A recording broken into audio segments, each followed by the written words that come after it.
Како еден од потписниците да го образложам законот, дека со предлог на законот за изменување на законот за извршување на санкции се врши редефинирање на неколку законски одредби и се предлагаат нови одредби со што се врши надминување на суштинските предизвици во праксата во областа на извршување на санкциите поврзани со кривични дела и прекршоци од областа на сообраќајот на патиштата. Истовремено се обезбедува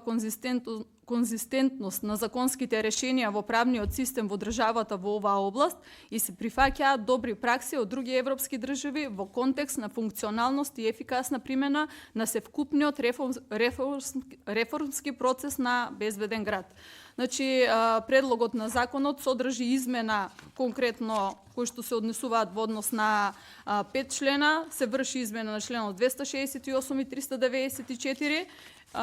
се со цел, значи со предложените измени на законот за извршување на санкции, за да се изврши надминување на суштинските предизвици во пракса во областа на извршување на санкциите поврзани со кривични дела и прекршоци во областа на сообраќајот на патиштата.